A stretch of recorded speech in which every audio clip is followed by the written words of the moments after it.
comes up and they want Melanie to sign off on this, could it be something that would affect them down the road? And they're trying to protect their own assets. Maybe so. Maybe so. You know, I don't know, Paulette, but maybe so. Unreal. It's insane. You know, somebody just needs to, you know what? One side or the other just needs to say, okay, you know, we're going to just sign off on this and let's just go on this. This is getting ridiculous now. I can't agree with you more. Paulette, I'll be honest with you. When we started seeing the first delays, I started thinking Wells was getting cold feet. But then, you know, I'd hear from Kevin that he talked with him and that wasn't the case. And then in every conversation with Stuart Rosenthal, it's certainly not that. It's, no, we're ready to go, we're ready to go, we're ready to go, we're ready to go. And I go, well, then let's go. Let's go, let's go. Come on, we're ready to go too. Right. Well, yeah, I mean, get the story out. I mean, it's been 2 years almost. So, exactly. So, you know, I don't want to, you know, tattle on Stuart Rosenthal, but, I mean, the facts are what the facts are. Right. It's not tattling, Hal. You know what? Like you just said, the facts are the facts. And you got to look at the bottom line and the end result. The end result is they're asking for an amendment on Melanie's end, and Melanie and her attorney are looking at this, and they're going, well, maybe we shouldn't sign it, or if we do, what are we going to get monetarily from this? You're exactly right. So now it's turning into this little game. It's just ridiculous. You're exactly right. That's exactly it in a nutshell. So I think, you know, the ball is back in Wells' court. You know, do we pursue this, or do we try to force this amendment, or do we just go ahead and do this? And so you haven't spoken to Melanie's attorney regarding where their thought process is with this? His thought process is, I need to see the contract. That was his last, and twice he did this. And I wrote back, you know, it's irrelevant that you would see the contract. And he went, well, you're asking us to amend something, a contract that's already completed, and the bottom line is, before we do anything, that's what we'll demand that. So, right. Well, amendments happen every day in contracts, in finalized contracts. Amendments happen every day. That's what that's why they're allowed to happen, because it's an amendment. Well, attempts to amend, but both parties have to agree to it. So that's the thing. Right, and that's the problem that we're having here. That's right. What if they never agree? We're back to one or two decisions has to be made by Wells. Do it without Melanie, which has been my vote from the beginning. And then can Melanie sue them? Maybe that's what they're worried about. She can't sue Melanie. She can't sue them for it. There's nothing to sue for. She's got her information. She's got her documentary. I don't know why. I'm just trying to figure out in my head, what is the conflict between a major motion picture and a little documentary about a man's life changing and a government having a conflict or a problem in the system that would allow the feds to go on Facebook and say, that's our guy. The letter went through the mail, and it says, I'm Casey. So they go out to the Elvis impersonator. They hear the name Elvis, and then it gets, oh, my God, notoriety all over the world. And then it gets the attention of a director, people in Hollywood. Then the documentary locals are going, we want to put this on the map. We're a local company. Let's do something and get our name out there. It'll be big. We'll make a lot of money on it.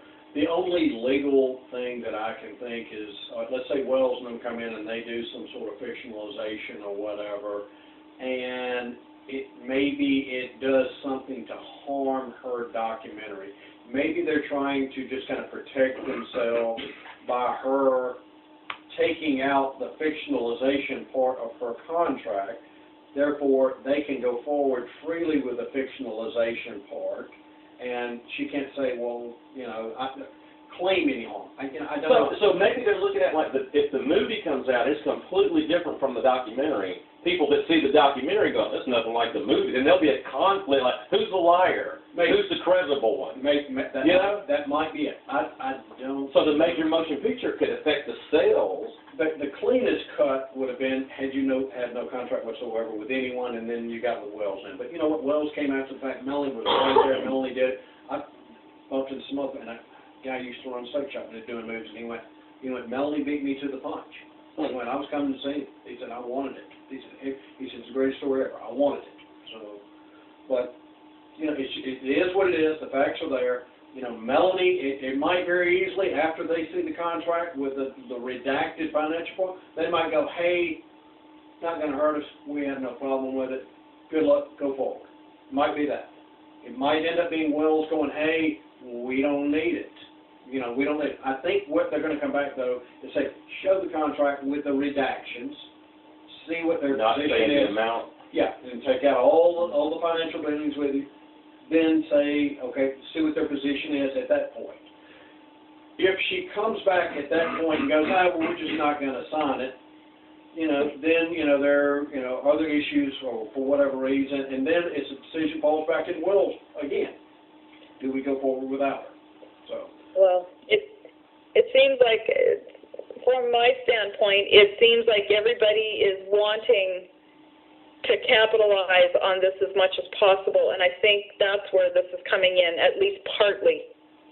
Oh, of course. I agree with it. It boils down to, you know, money and notoriety. I mean, Exactly. That's exactly it. And I think that's what the bottom line is down here. Everybody's looking at their side and going, well, you know, this movie, I mean, this is a this is a sensational story. You know, it's known worldwide. And, you know, we want to make the most money from this. We want to get, you know, as much, like you're saying, Hal, notoriety from this. And I think that's what this is coming down to, quite frankly. Well, you're exactly right. It's two, and I hate to use the term cutthroat businesses, but I mean, they're shrewd businesses. They are successful. Both of them are, because they are shrewd and they look at numbers and they see opportunities, and, you know, you know, it's two businesses, and that's the way, you know, they put food on their plate and do that, and it's what they love doing. So it's two, you know, the one in California is a big business deal. Well, sure it is, and they know how to get what they need, and they, you know, they're not successful for no reason. Well, that's right. That's exactly right. So right, but you know, then you get the documentary, you know, Melanie's company, and they're looking at this going, well, this could really skyrocket us, you know, into the business even more. So I honestly think, Hal, that's what this is coming down to. I think it's a battle of the wits. Well, you're right, but from Melanie's side of it, Melanie's work is done. Here's what could conceivably happen. Let's say Wells decides, well, we're going to buy this option. We're going to do it without Melanie. He might go a full year and go, you know what? We're not going to do anything. We paid for the option. We're just not going to exercise the option. You got the right to go sell it to whoever you want to. Melanie's, on the other hand, is out there. Melanie's could get picked up by HBO. All of the notoriety and everything could come from Melanie's side. Right. Every bit of it. So it could go either way. Both are true, but the thing I sense with Melanie, I think Melanie's heart is in this. I mean, she can't stand injustice, and she's got a proven track record on that. So this was like the icing on the cake, and not only did she want to do it from a business, she was absolutely outraged by it. So, you know, that part of it, and I think that's why this is going to be a really successful documentary. I think that's why HBO is picking up on it. Someone's going to pick up on this. We're going to see it from her side, I think, for a long time. Remember, and we will, but see, I honestly truly believe that Melanie signing off on this fictionalization part and just having everything move forward, I honestly don't think how it's going to affect any success she has in the future at all. I think she's gonna have success no matter what. Well, and I agree with you. I think she has had a lot of success, and I agree with you on that. You know, we just got to see what the thing we've got to also balance here. Remember, Wells is just buying the option. Right. Okay. That he does not have to exercise his option. You know, he'll pay for that option, but you know, he has an option and he's got it, you know, for a year, and then remember he's got to renew it, a right to renew it, and we've negotiated all that. He's got a right to renew it, and you know, so that's what he's got. Let's say Melanie takes off and's got HBO and it's got the story out there, and they go, you know what, we can't top this. He might very well not exercise his option. You might not have a feature film come out because HBO's picked it up. Everybody knows the story. If we fictionalize it, we're going to hurt an award-winning HBO documentary. I mean, you never know. This could go either way. So, I remember when Hudson Hickman came to see me, he was sitting on my couch, and he said something interesting. he said, I'm not going to lie to you, Kevin. I'm jealous that you all are signing with a major motion picture. He said, there's going to be jealousy. I'm a producer. I did, Love Boat and different things. He named some things. But he said, I forgot what he said about, I wished I had something before, but, and maybe he knew some people that could do a movie. Right. And he could be involved with it. But he said, I'm just going to be honest, before we went to Martha's or wherever this is, restaurant downtown, he said, I'm quite jealous that you went ahead and signed with, and I didn't know what to say to him. Right. Well, that's very true. But for inner self-satisfaction, and someone who's been not in bad a predicament as you, but in a predicament like that, the documentary to me gets the facts out there and shows what you dealt with.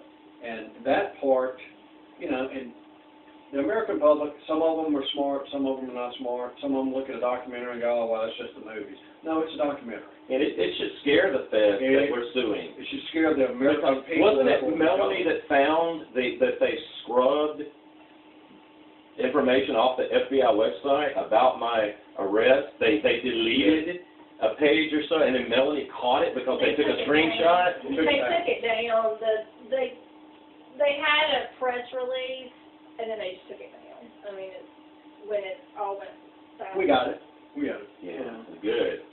But anyway, that's, I wish, Paulette, I could come in and say, hey, the movie's done. I told you that last time, and I, with all my heart, thought it was done, because we had gone back and forth, and we had given them everything in the kitchen sink. They and their attorneys have had a change of heart for whatever reason on this fictionalization part. And, I appreciate it from the legal point of it. If there's an issue somewhere down the line, they feel like it can maybe come back to haunt them without this amendment, maybe that's what it's about. Yeah. Then I just hope somebody agrees to this one soon. For Kevin's sake. I do too, and I know Kevin does too. And as I said, this should have been resolved and done and addressed when they first got all of this. Yeah. Over a year ago, but they did not. Yeah. So, can I ask you something? Sure. Do you think that because of the constant delays with these contracts, do you think that, let's just say by the time this movie is made and done, that it's going to lose interest? No. And do you think people will lose interest in it? Not for 1 second, because not for 1 second, and I'll tell you what, it's such an outrageous act by the government. So many people trust. It's not. So it will never lose interest. People are going to they're going to look at it and go, that could not have happened. But guess what? It did. Well, yeah, it's quite the story, that's for sure. Kevin and I were talking, and I said, life is stranger than fiction sometimes, and this is absolute proof that, that it's there. And Paulette, let me add this too, and I only know this because I've got another client that he hasn't been arrested yet, but it's the same type situation. He's being targeted, and I know the guy's innocent on this stuff. But he is one of these, and he's keeping me abreast of, the awareness that is being brought forth against the government and how sloppy the work they do and how they target people wrongfully.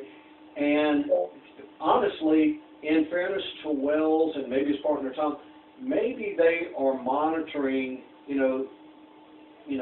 the state of the country right now and the attitude, and they're posturing themselves to do this at a time when all of this comes to light, and people are so outraged, or they're demanding changes in the federal government. I don't know, but I do see that from the other side, and of course, he freely sends me all of that, and and he gets, can you believe this with the government? That's basically where every conversation starts. And I go, yes, I can. I promise you the government will do anything in the world.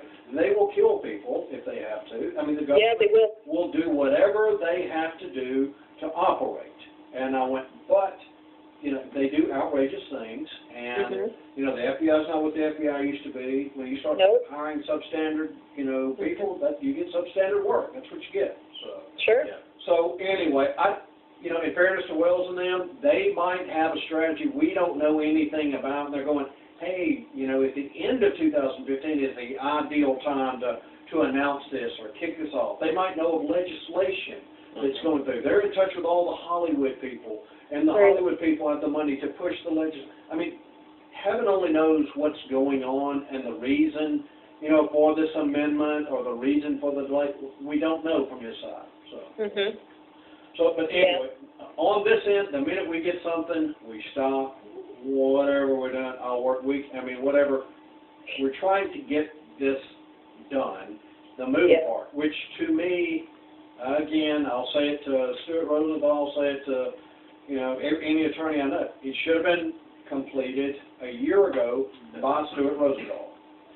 There you go. Yeah, it should have been done for sure. I mean, it's just dragged on.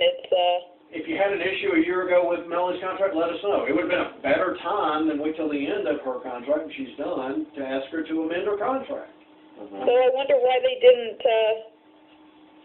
point this out then a year ago when they first got the contract from Melanie, like when they got a copy. Excellent question. I don't know. That's one of my questions. And why it's so important now. There's something going on. Because when they saw the contract the first time, they're a smart company, right? They're not successful for no reason. They saw it the first time, and it wasn't an issue then, because if it were, they would have brought it to your attention. It's an issue now for some other reason. Right, and we might never know what it is. With speculation, we'll never know. They know. Well, they know. I mean, whatever the reason is, but all I'm saying is it wasn't an issue when they first received the contract. They read it. They would have had their lawyers read it. Everybody would have read it, and it was not an issue then. So for some reason, you know, before they want, you know, everything to be signed off finally, somebody pointed something out or something happened. There's a reason for this, because I don't believe that they had it a year ago. Could have been read then. I agree, and so I'm back to my theory of maybe as a stall tactic for some reason. I don't know, and I'm back to maybe they know something we don't know, you know, about a timing issue or something. I just don't know. I know. Well, I feel like, you know, being Kevin's attorneys, the subject of their movie, that they would, you know, they would let you in on that, because you would have a right to know. I mean, I believe you have a right to know everything. Well, we do, but we can't, you know, if Wells has a strategy, he's not going to share that with us. No. At all, sure because, you know, I just go, if he said, hell, we're going to do the movie, you know, I wish you would pick up the phone and just say, hey, we're planning on doing the movie at this time. I go, well, that's wonderful. Thank you very much. But he won't share that with us. He will share it with, you know, his attorneys maybe, and, you know, and maybe, it's like I said, I have racked my brain trying to figure out why this issue wasn't addressed a year ago, why we're doing it now. You know, is it a delay tactic? Are they trying to get out of it for some reason? I don't think that's the case. I don't feel that either. It's a timing thing, so maybe it's a timing thing. And this might all be for naught. We might go back to the office and get an email tonight, hey, we're going to do it without Melanie. So, there you have it. That would be nice. Yeah, Kevin could use some good news. Yeah, absolutely. It's just business, and that's all it is. We're going to play along with them and do whatever we got to do to protect Kevin and try to get this done. That's all I know to do. So. Yeah. Paula, I mean, at this point, that's all you can do. Can you hear me, Paula? Yeah. All right, I'm gonna ask a few questions about a few things here. I don't know if I think sometimes you can't hear when we're talking. No, there's maybe a bit of a delay. Sometimes it cuts out on me. Yeah, I think that's what it is. But I was researching some federal court cases this morning, and there was a lady in Georgia, I think it was, $1.7 million in punitive damage. She was arrested falsely by the feds because she took pictures of a helicopter on federal property, and she got $1.7 million. It got no notoriety. It did involve the president. Her career's not ruined. Her child's not having panic attacks like my little 10-year-old is. So as far as punitive damages, just get to the guts of this whole thing, because that's what I'm concerned about.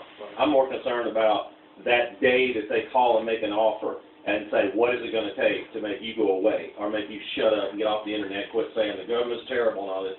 So as far as like what's happened to my children, the suffering they've done, my little 10-year-old, he came over here a few nights ago, and I went outside to get something out of the car, and I dropped a trash bag, and he jumped like this. Well, he never did stuff like that before. He's not stayed in this house one time overnight. I've had to drive at 3 o'clock in the morning. When he comes to spend the night after I make him a dinner, he starts crying. I want to go home. I'm scared of this place. That this house, this property represents a tragedy for him, and all the kids taunting him at school.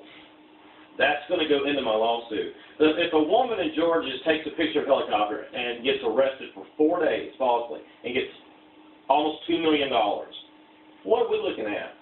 Because my life is destroyed forever. I sent you that video at the VFW. I walked in with those cowboy boots on. Hey, I'm going to sing me a Hank Williams. So I just want to test the waters and see how people react to KC. So I put my name on the board. I walked up. Everyone in the whole place is staring at me. They recognize me. Okay, a girl runs up and says, I used to come here to you Woodies. Oh, I just love your Elvis. I said, I'm not going to be doing Elvis probably ever again, but I'm going to be doing country music. That's what I do. I'm a country singer. Right. Oh, well, great. So I sang one song, and I had my phone recording it.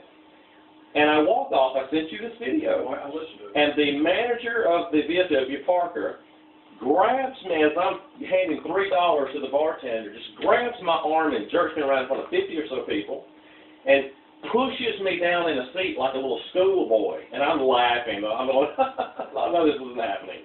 And he's like, I want to know what you had to do with the rising, what part you did, how much you made. I don't give a god blank how much the news said. I'm telling you right now, I want to know what your, and he put his finger right in my face. I want to know what your part is and what you had to do with trying to kill the president, because you're not going to come up in here and throw ricin all over my people, killing my people.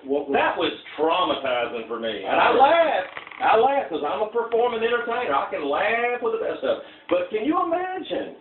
The first time in 2 years I walked into a public facility that has karaoke, and I can't sing one country song, and he's like, I'm going to ban you. You know, no, I'm banning you. You get out of here. You're not welcome here. That has got to enhance my lawsuit. You've got pain and suffering, obviously, and that is part of your lawsuit.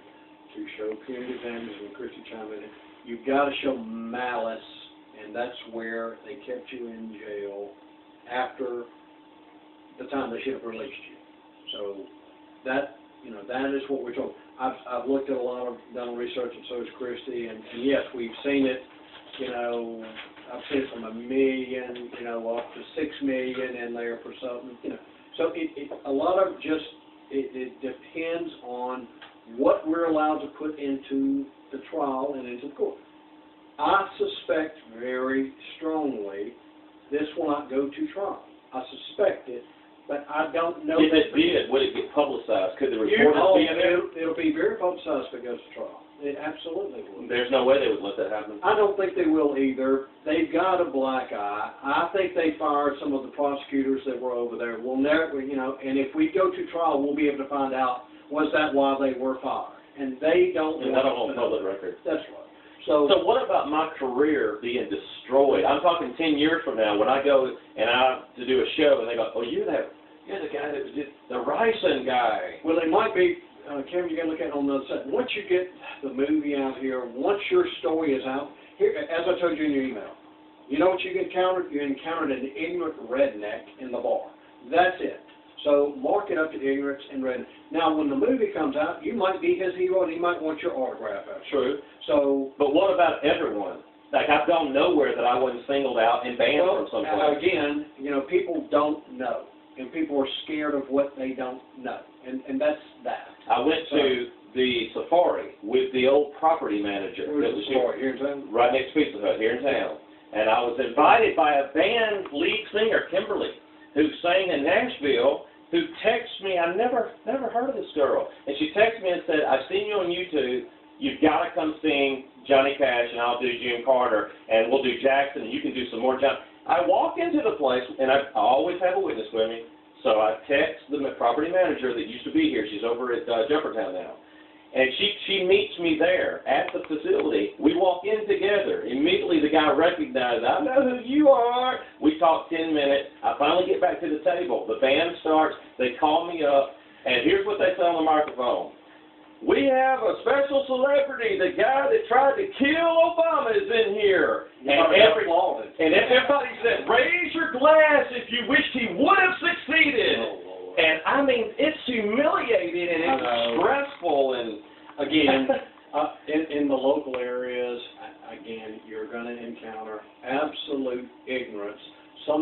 not sure, you didn't have something to do with it, just simply because you were accused. Again, this goes to, we believe in our government, and we believe in the flag, and, you know, if they said Kevin did it, then Kevin did it. It's that mentality. When these documentaries come out to show that the damn government are the bad guys, again, you might be invited in and they might say, hey, we want your autograph. You're a hero. This could have happened to me. It could happen to anybody. You and I talked about press about a week ago. You said we could put some leverage and some pressure on the Fed by If we go to trial. going to the press and putting my innocence out there. And if we go to trial, Kevin, the press will be there. Okay? I can just tell you that. So. Because I haven't had a phone call for a show in 2 years. Here's what, and Christi will chime in on this. A lot of times you go to a civil trial like this, the judge is going to go gag order. No one talks to the press while this is going on. So very easily could happen. But again, I could be wrong, but I don't see this going to trial.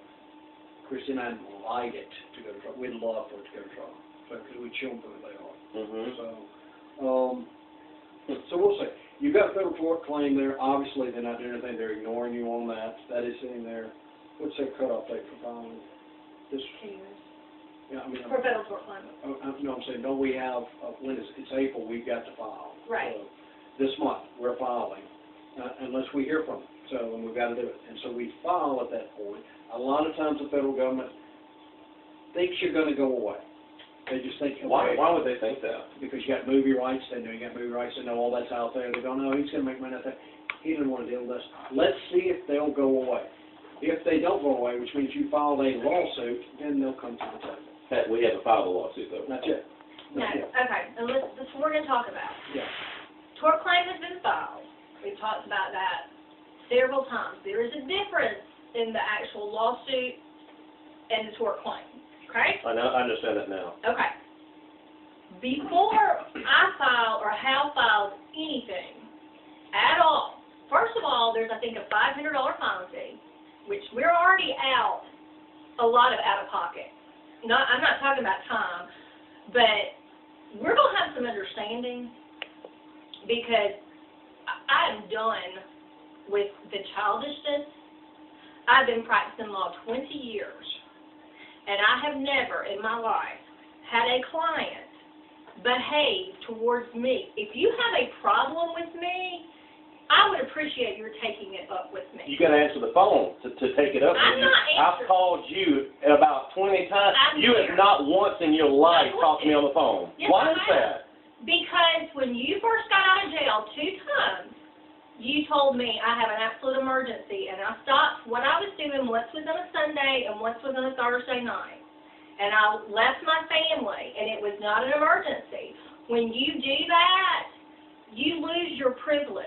What are you talking about? What instance was it? Was I being attacked by a baseball bat redneck across the street? No, absolutely Was the police here to take me to jail? Neither. Because there's been a lot of chaos. No, well, what was it? The first one was, it had to do with, I have to go back and look at my notes. One of them had to do with Laura and maybe Gable. I can't remember exactly. I've got it in my notes. And the other one had to do with your brother, with Jack. That Jack was saying something at some church and you didn't like it. And I'm like, you know what? We have talked many times. We have sat down. We have now come to Corinth. Okay? I don't make house calls. I don't think the doctor makes house calls. But we made a house call because this has got to be straight before we move forward. So, I agree. Kevin, let's talk about this. Let's talk about, once upon a time, there was an attorney who was scared of her client because he made great changes in the system. Okay, I'm not afraid of anybody, and Nor am I. May I finish? You sure can. And I think the fact that you are not in federal custody shows that. No, the fact that I'm an innocent man shows that. You are forgetting something. I am a victim to the system you represent and work for. I am tired of hearing, I saved your life.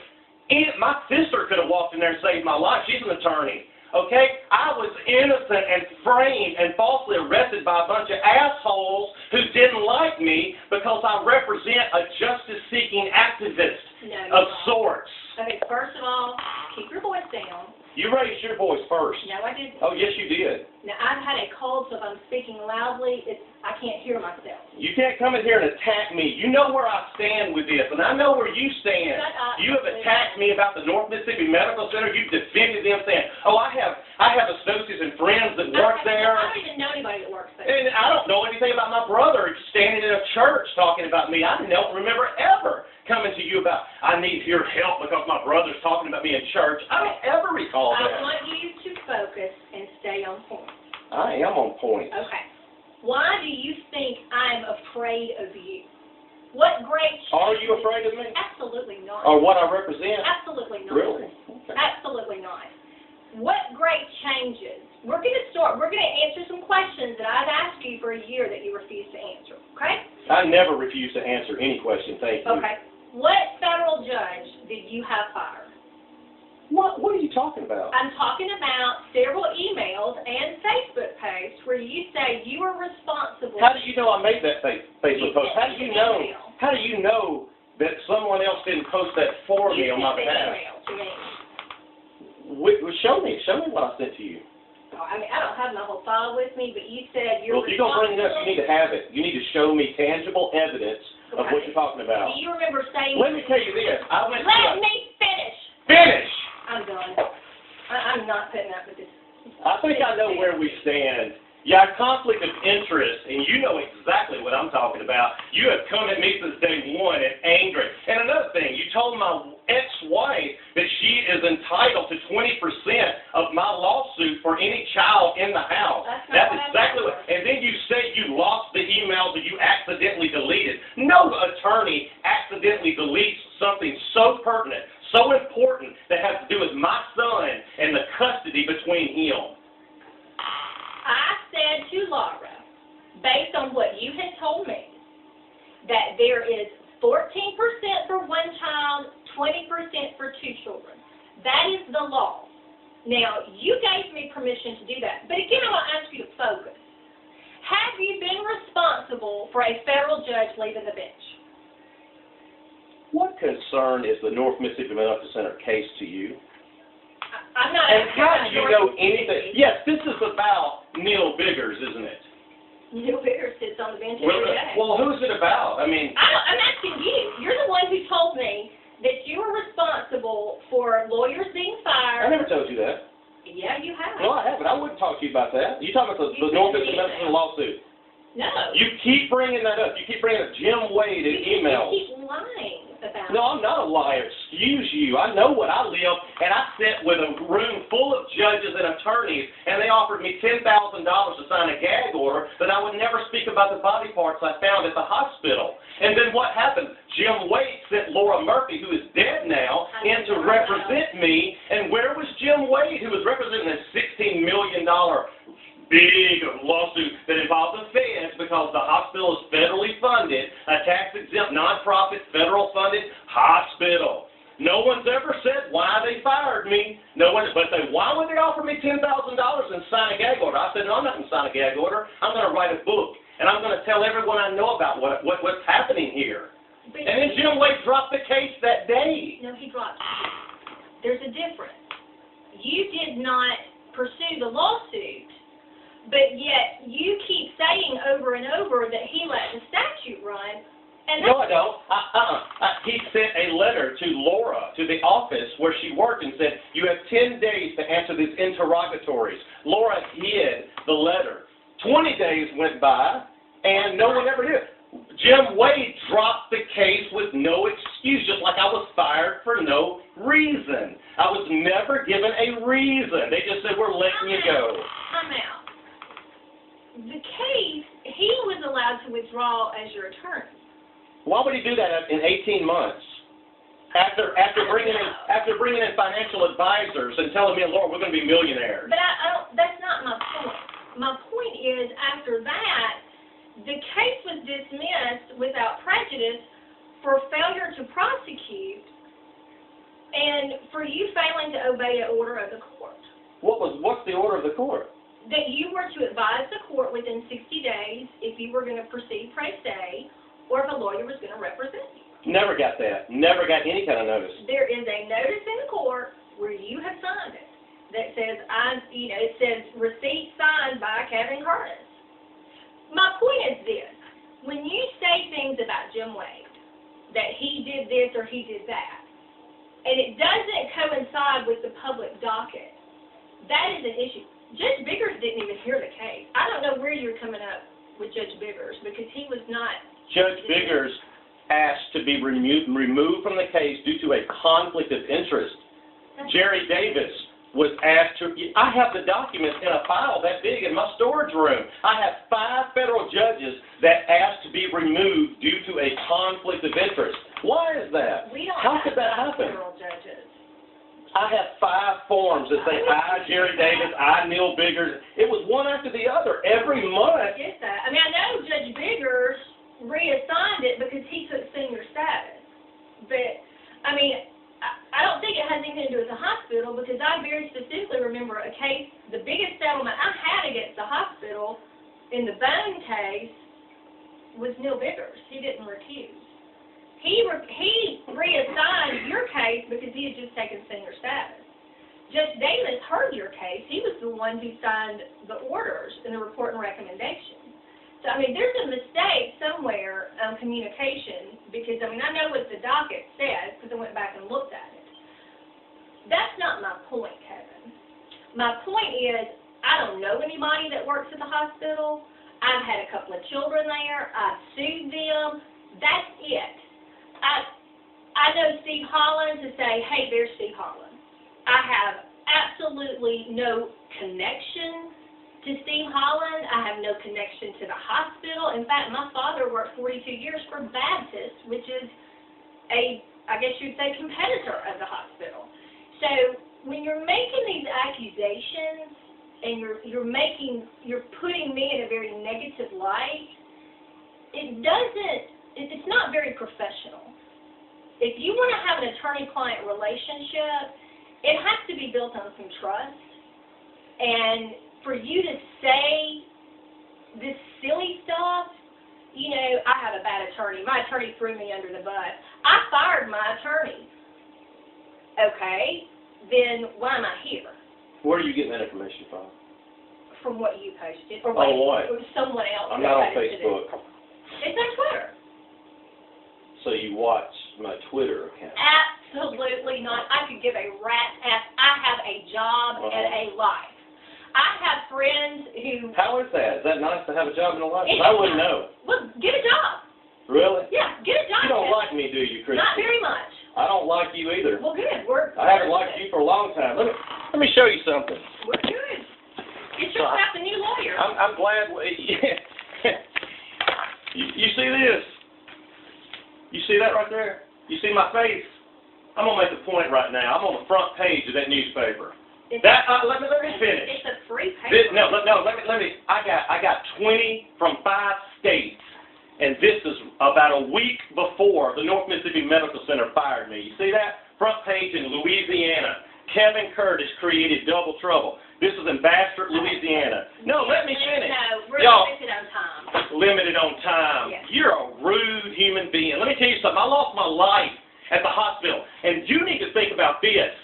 I was making about $75,000 a year in moonlighting as an entertainer and raising children and changing diapers. And I bought my first home, and I had 3 cars paid off and an acre of land. Can I finish? No, I've heard this crap. No, you're not letting me finish. Why would I make up some story about the hospital and body parts and lose my business, my family, my music career? That's what nobody's asking. Okay, I'm going to ask you. Am I a liar? You have called me a liar one too many times. We need to quit lying. You're a liar. No, I'm not. Oh, yes, you are. What are the great changes you've made in the system that I'm scared of? Let me tell you what changes I've made.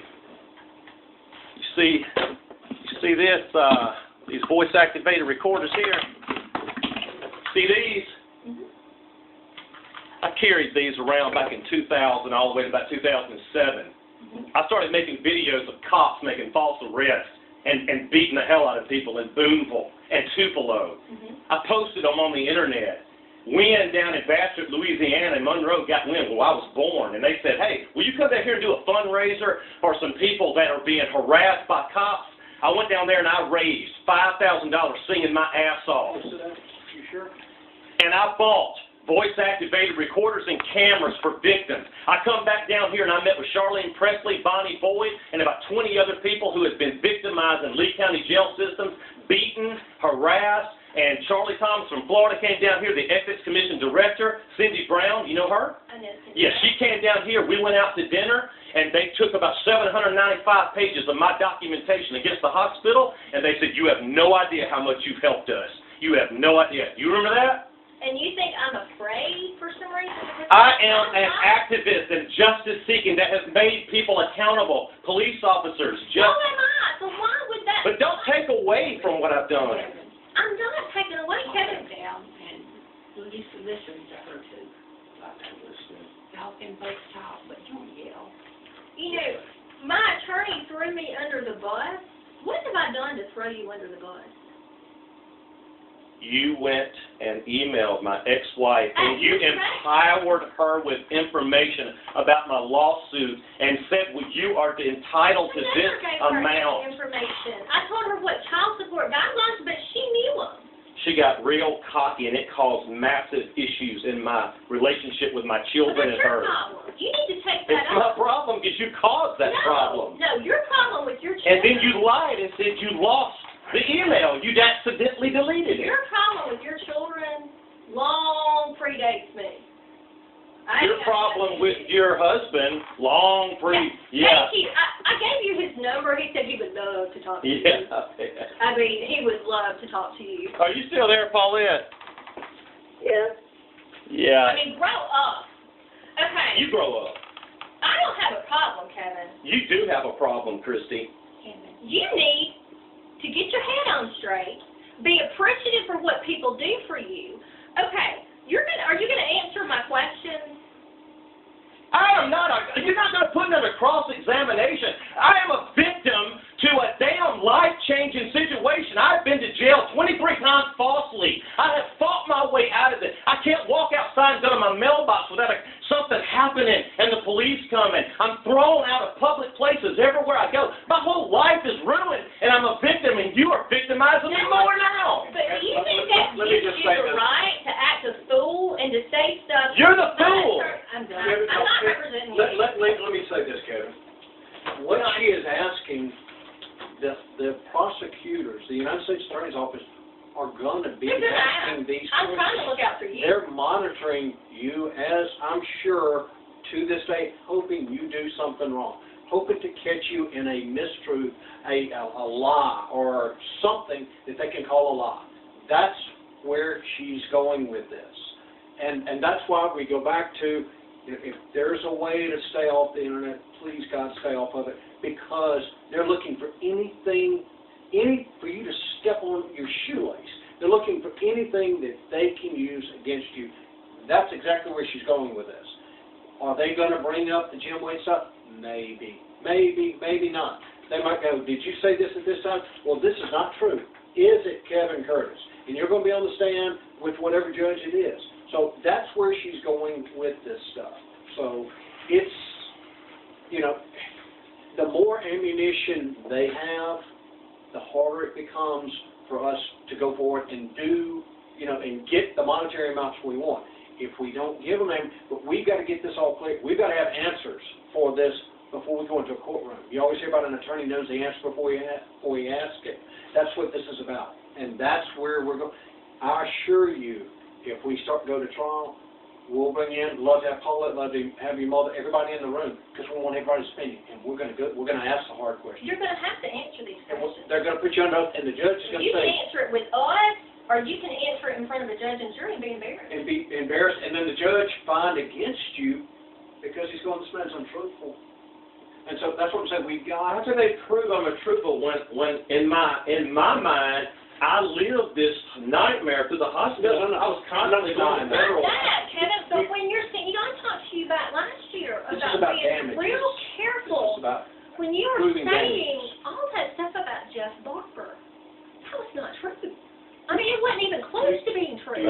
mother and But you stepmother told me. can't just take that, Kevin. If I say to you that, I mean, I don't know, who's the mayor of Corinth, if I say to you, hey, I heard so-and-so got escorted out in chains and is in a federal pen, you can't just go and repeat that for the truth. You've got to make sure. Back it up. Jeff Barber was never arrested and let out in handcuffs. I mean, when you said that, I thought, that doesn't sound right. So I went and investigated. You And see I'm like, these- oh my you gosh, see you can't do that. the different lawsuits from $1 million to $6 million to $10 million to whatever it is, and that's what we're talking about, the damage. The difference. That level of damages that we're going to be able to get to. They don't want you to get a dime, okay? We want you to get as much as we can get. You know, I'd love for you to get $1 billion if I could. You know, somewhere in there, they're going to say, Kevin told a falsehood here, he told a falsehood here. You can't believe him, you know, they just... How do they don't prove I said it? It's not hard to prove. I'm going to tell you from the FBI's perspective. They most likely, I don't know for sure, this was a threat against the president, the top ranked thing in the world, the worst that could ever happen. They most likely got someone that your taxpaying dollars are paying to watch every step you make, every email you make, and monitor everything. And they got experts. They'll watch everything. I'm not saying your phones are tapped, but I'm saying if you post something, I'm saying they're watching. It's out there forever. Or we have to be defensively prepared to answer any questions that could come from that. So, but how can they prove I posted They anything? don't have to prove. All they have to do is say, Mr. Curtis, did you post this? If you say I did not, I can tell you, and you know more about this. I think aggressive. They can track, you know, you've got, I guess, was it profiles on your computer? They can track the numbers. So if you sent, you know, anything from this computer, they could probably get it flagged. So anything that comes out of this computer, they can probably sit there and go, well, this came out of that computer, this came out of that computer, this came out of the computer, and they'll have it. And don't worry about how they can prove it. Worry about mitigating the damage. I just have a point, but the death threats that come to me from a computer-generated IP address, they should be the Frano. I agree. I'm going to kill you. I sent that personally to Jim Hood. I've been Paul Roberts, I think. I agree. We can't make them do anything. You've got national notoriety. There are nuts out there. Sure. There are nuts out there that go, the government can't do any wrong. I hear from them every day. And I know. And so they're going to reach out to you, and some of them, it doesn't matter if we did 50 documentaries about your innocence, they're going to still think you're guilty, okay? That's just the way it is. That's just life. Crazy. They're going to think you're, but you know what, Kevin? Every day. Who cares? I deal with them every day. Who cares? So, Listen, you just have I want you to hear this. You don't hear another thing I say. I do like you. I'm mad as hell, but I like you. You said something that's very important to me. You said you're a victim, and you are a victim. But there are two kinds of victims, and one of them is a survivor. You can be a victim forever. That's not you. You are an activist, and you are a survivor. But part of surviving is zeroing in on where the problem is. I'm not your enemy. I swear to God, I took a plastic bag full of pennies and dimes and had a friend of mine take to North Mississippi Medical Center to pay the last of my maternity bill because I was so pissed off how they harassed the hell out of me over like $40. I am no friend of theirs. The only person that I knew there died last spring. I do not know anybody there. I have told you from the beginning, yes, I believe you found a bunch of body parts. I have been paranoid. I'm going to. And let me tell you something. I thought you were connected with somebody in there. I have been extremely paranoid. Why not? Why would I go to all of this trouble? It's like you said, why would you go to trouble to make that up? All I can say, I reason. can't justify every bit of my actions. I can say that since this happened to me, that I'm a different person. Of course you are. You always will be. I'm drinking now.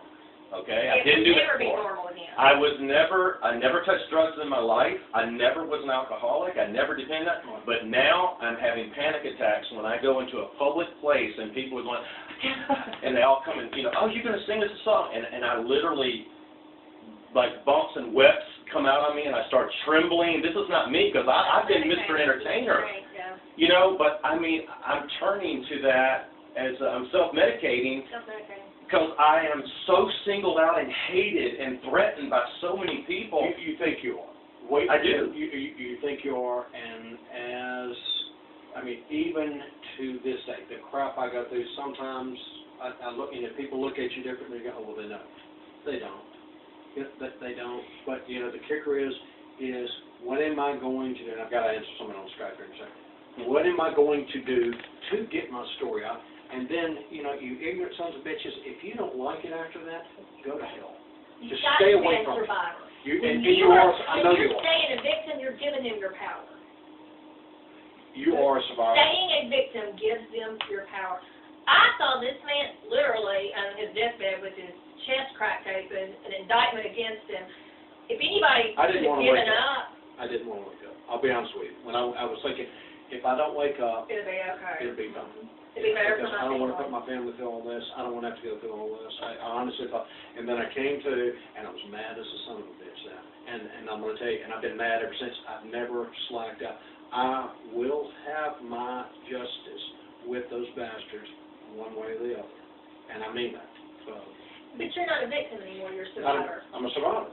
So, and I want you on the attack mode. And that's where you got to switch your thinking. When you say you're a victim, no, you're not. Because if you're a victim, that means you're down. That means you're helpless. That means they're taking something from you. They tried to make you a victim. They tried to send you away forever. They did. Forever. And there are people in the system that they did that too. And Those, even after they knew I was clear, they still wanted me gone. That's right. It's like, we'd rather have an innocent man gone than to admit we screwed up because we went to his Facebook page. That's exactly right. Exactly. That's insanity. That's where the punitive part of it comes in. The fact, so many people have said to me, just in conversation about this case, well, when it was over, what did they say to him? Well, that is their damn thing. You mean they didn't apologize? Nope. And, I may have told you the story about Bob Norman, who's probably my only friend at the U.S. Attorney's Office, who is as straight as an arrow. And years ago, the U.S. Attorney's Office arrested the wrong man, like John Smith. I mean, literally went and picked this man up in Winston County at Taylor Machine Works, off the line, arrested him on a Friday, because they love to arrest on Friday. Oh, yeah. I'm always arrested on Kept Friday. him in jail. Well, over the weekend, his lawyer kept calling and saying, no, this is not your John Smith. Well, lo and behold, they were right. And so Monday, it comes time to go to Aberdeen to Jerry Davis's chambers, and Bob gets assigned. We always call him the fireman because people start fires and they send him in to clean them up because he's got that real good. Normal guy. No, yeah, and before he left, the U.S. Attorney, Jim Greenlee, took him aside and said, whatever you do, don't admit anything wrong. So they get there, they stand up, Judge Davis says, what's going on, and the government, Mr. Norman says up, says, Your Honor, we've made a mistake, or, we agree this is not the right man, we have no objection to his being released. Is there anything else from the government? Well, yes, as a matter of fact, there is. Your Honor, on behalf of the United States government and Mr. Smith, I just want to say on behalf of our office, I am so sorry. This was such a mistake. Now, Bob got disciplined. He got whatever you get, a write-up, and it's all. But they never heard from that man again. He could have He sued didn't want to them. sue him then. But it was because they were truly remorseful and apologized publicly to him. And that's what Bob always said. That goes a long way. They didn't do that to you. Wonder why? Because they don't admit they did wrong. They screwed up, but they screwed up royally. Yeah, it's not. That's why they don't want to admit. And the press had already just gone with it. It's because it was so. I mean, they've arrested and indicted innocent people all the time. This was on the national level. It's exactly what it was, and it just, if they admitted it, probably they would have asked for everybody in there to be fired and let's start all over, and that's why they did. Right before this happened, like 3 months before, I went down to Louisiana with my mom and Ed, and I did a 45-minute show at the Jim Bowie Festival. Called Paulette on the way down there. $750 for 45 minutes, and they booked me for the next year. And then this happened, and the executive director of the Chamber of Commerce went to the press and said, I had dinner with this guy after his show. he told me that he feared he was going to get framed. He said police were always arresting him, people were always slashing his tires, you know, his brakes went out and he crashed into a bridge, he got death threats, people just hated him, you know. And she said, I thought he was a little delusional, and she told the president, she said, but he spoke about body parts, he spoke about a conspiracy and just so much coming at him, and he felt he was going to be threatened and probably go to jail for the rest of his life. And it wasn't 2 months. And the licensing, Vidalia, it was Jamie Wiley, the executive director, and she booked me twice. I've got a $750. That's across from Natchez. Your stack of newspapers, is this all your performances before this happened to you? Yeah. That is stuff. Yeah, you haven't. I haven't been in. I haven't done anything. I haven't seen those. No, it's not. It's another thing. We will need, if we go to trial, we certainly will need that. Okay, to show the community once embraced me. You know, I was actually liked, and people hired me. My phone rang, and people, hey, can you come out and do shows? Can you raise money for babies with birth defects? I mean, I got so much jobs from the hospital, working at the hospital. I had United Way, the Heart and Lung Association, the American Cancer Society. They all booked me. Every month I was seeing it for $300 to $500 a booking. We will need that, and we need proof that you did it, and proof of the bookings, and if we've got all that. Then but the hospital stuff happened after, I mean, you had already lost that, right? That happened after the whole body part. That's when you lost the hospital, right? Yeah. I mean, as far as the United Way, I mean, because those people are all pretty... They're all connected, and they never called me again, and I worked 15, 20 years with some of them. I realized the magnitude of the hospital, that, you know, but to this day I haven't been told why I was fired and banned. No one's... And, you know, you might not ever get an answer. That's driven me crazy. I mean, I would love to know why they put handcuffs on me and walked me out of there and said, sign a piece of paper stating you were not in the area you were supposed to be in. When I owned my own business. I wasn't like the other workers. And I remember I had a lot of animosity with the other floor technicians because they would say, why, you get to go and come as you please. Why, you get to clock in at 5 o'clock, 2 in the morning, and 3 in the afternoon. I said, well, I'm just different. I'm a different category. And they put me on the ER, and it was the hardest floor of the entire hospital. But they trusted me, and I reduced costs by 30% in 3 months. And they were just patting me on the back. Doctors were bringing me to the Coliseum to be Elvis on Ice, throw teddy bears out to 1,000 people, and they loved me there. That's what was so shocking is they just, you've been talking about body parts, we need you to sign this, you could not be found the other night. I'm like, no, this has something to do with body parts. But to this day, I haven't been told. All I know is no more newspaper articles, you know, no more jobs, and in my mind, I do think it's linked. I do think there's some connection.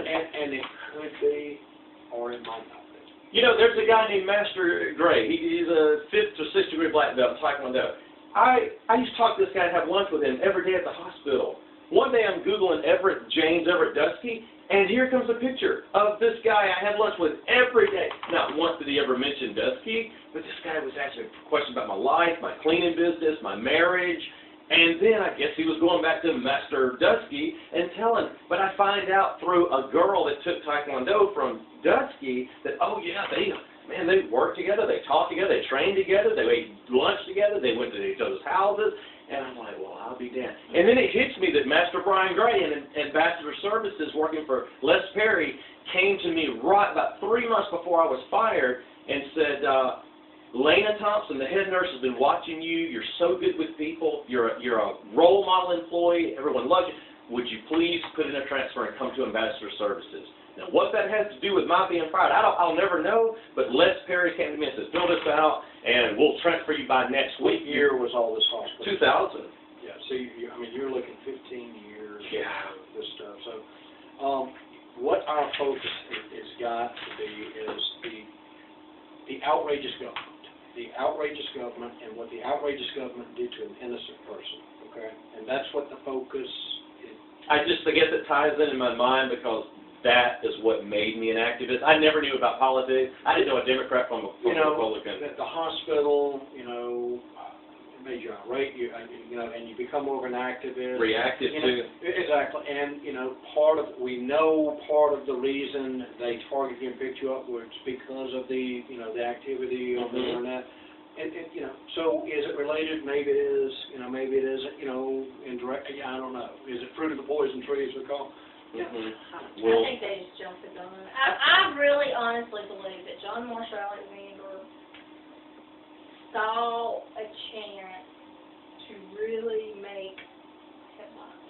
And I mean, here's the deal, that Wednesday afternoon, I get the call at like 3:30 that, hey, there's some trucks pulling into the Lee County Justice Center, what's going on? I think Patsy called me. Have you heard anything? I called Robert Harper, and he's like, yeah, it's right. 'Cause we all knew it was going to be a North Mississippi arrest because of Wicker. I mean, obviously, nobody outside of North Mississippi knows Wicker, let alone cares about it. But, and I'm literally losing my train of thought.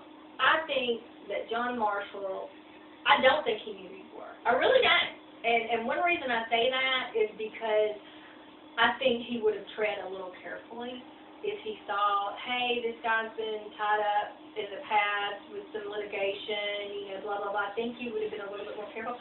I think he took that chance that every prosecutor and law enforcement takes from time to time where they're like, I could be famous. and I bet, right, and I'm willing to bet he did it. And most of the time they're right. And he followed that gut instinct, and it was just wrong. And He's no longer working, is he, with it? No, he's not. Did y'all know it? Have y'all ever found out why he got fired? That's what I'm saying. Nobody inside the court system, everybody kind of knows. I mean, he's like writing titles in the Delta. He's from the Delta. He has 3 kids in college and 1 at home. You don't bring it. You're making $150, $160 a year. You don't just retire. And I mean, it was like. He was right before his retirement. I mean, like 2 years before. He had long. He could 10, 15 more years. Yeah. It was like John Marshall's retiring tomorrow. I mean, it was. Yeah, it was within the week. Usually we'll see folks that say, oh, well, so-and-so decided to retire at the end of June. So-and-so decided to retire at the end of the year. And especially if you're a lawyer, if you're a prosecutor, because you have to lead up to it and hand your cases off and make sure everything is in order. It's like he's retiring, it was Thanksgiving, that was it, he never came back. So everybody suspects, I've always told Hal, I think that Ryson was the nail in the coffin. I think he had already been in the bullseye because John Marshall played very fast and loose with the law. He indicted people without evidence. Just from my cases, and I don't have the majority of cases, but just from my cases, I saw him do some really sketchy things, and I think it caught up with him. And then I think Ryson, somebody had to. I think he made the call to pick you up, and that was it. And you picked up the wrong guy. And then they... How did he know? Did the journalist call him and say, there's Facebook? Because I remember there was a website. Everybody was... Lady Liberty or something like that on Twitter. And they were like, we're the ones who busted we're the ones who found Kevin's Facebook postings, and we sent it to the feds. The first thing they do in a situation like that, they're going to go to, it's Wicker and the president, they're going to go in your office. They'll go to a spokesman and go, if you had any suspicious activities, any people coming up here, any phone calls, any emails, and in Wicker's office they went, yes, we have. We've got Kevin Curtis. And it was real easy when they looked at it and KC. And there's KC, and they were going, oh my God, here it is. So they went down that path, and they went down it real quick without stepping back and looking at it. And I've talked to some FBI agents since then that are over there that I hired that went, we told them, you might want to step back, this is almost too easy. And they ran them out of the room. And so, make a note of this, Christi. Y'all need to get the records of my House bill resolution that I sent Roger Wicker about 4 years ago, and he wrote me back a really nice letter saying, what a great job you did, and what level of education did you get, because this looks really good. It was a House bill resolution to regulate bone tissue and organ art. He said, unfortunately, this is out of my area, but you need to contact Steve Holland for this particular House bill resolution. And then I contacted Holland, and he never got his secretary. I don't know what happened, but he never, ever. Do you still have that letter from Wicker? Probably somewhere in my storage. He'll definitely have a copy. I made an internet copy and posted it somewhere. I was in Alabama when I received it. It came in the mail, it was hard copy, and it was real nice stationery. And he's like, "What a great House bill! I'm very impressed with what you've done here." And unfortunately, out of my area, he said, "I'm state. You need to go with Steve Holland. He would be his jurisdiction to do this." I just, Republican, Democrat, Independent, whatever. I don't want any politician, period, whatsoever. I don't trust them, and it's just what I am. I don't either. You know, and all those pictures with Wicker and Dusky, and no one has ever questioned that. No journalist. Can you explain what this Hall of Fame award you're handing Dusky is in your office, and then Dusky's hatred for Steve Holland? And I mean, I had no hatred for Steve Holland. I never met him. You know, his mother tried the case. There was a knee-jerk reaction. The telltale sign to me was when the case agent for the Rison did not, and made the statement under oath, he didn't even know you had been arrested. Someone else made the call. And so it had to be probably John Marshall about it. What about the without prejudice? Is there anything, is that still pending over me? Not really. No, it's that, they would not touch that with a 10-foot pole. You know, it could be something if we file a lawsuit that we need to, that we can ask for. It's totally irrelevant. I mean, it really is. They're, on one hand, they're very scared of the civil side of it. They know they owe you money. Do you think that's why they released me without prejudice? Because they're scared of that? Is there a chance that could hurt me? No, I think the reason they did that is they are kind of hoping that they were wrong, and somewhere down the line, you and Dusky will talk or something, you know. Yeah, it happened so quick. I mean, It was just such a... you know, at the time they entered the order, it was, what, a week since they had found it, so everything was still so new as far as, and I mean, I think they desperately wanted to hook you to Dusky because that would kind of save them. Mm-hmm. And then they could. Yeah. And it's not to say that then they said... Any emails between me and Dusky where he would call, you dumbass, you dumbass. Oh, that, yeah. They were negative. They weren't, hey, let's get together. Right. I mean, that's why it's so bizarre to think that y'all would have conspired when clearly y'all didn't care much for one another. Well, you know, they'd love nothing better than 6 months down the line, you look at a license, site, or how to make license, or something on the thread of they'd love nothing better than say, maybe he did have something to do with it. Okay. Even though Dusky's planning like hits on FBI agents and... Sure. It doesn't matter. If that'll never come out. You know, they're focusing on you. And so that's why we can't stress enough, be careful. You know, if you post something out there, I guess the safe say, don't give the other side any reason or any ammunition or any reason whatsoever to be able to use it against you. Before you type anything or write anything, think about it. Do I want it read back to me on the stand? And that's the safe, and I've always told folks that when you text or you email, always think about it. Do you want it read back to you on the stand? I guarantee you, because see, the only issue that, as far as damages, when you talk about emotional distress, you're the only person that can attest to that. You're the only one that knows how you feel. So... Will it help me get a doctor then? Will it help me It won't hurt. It wouldn't hurt. It wouldn't hurt. to confess my anxiety and my Sure. fears and my uncertainties and my blacklisting? And Sure. I mean, I go and test I'll test nightclubs. Like, hey, you want to hire me? Here's my card. I mean, $50 and people are just like, If you could go you're not going to come in here and kill our people. A psychologist or, It'll enhance my case. Any medicals to show that you've got medicals, yeah. Because here's the problem, like I was saying, you're the only one that can testify to how it has affected you. So, we had talked about this back last year about like a little mock trial. You know, government lawyer's going to say, so Mr. Curtis, you're telling us that you've been greatly affected by this and that you've lost sleep and that your appetite's changed and all these things have happened. Is that correct? Yes, it's correct. And, well, why should this jury believe you? Well, because I'm telling the truth.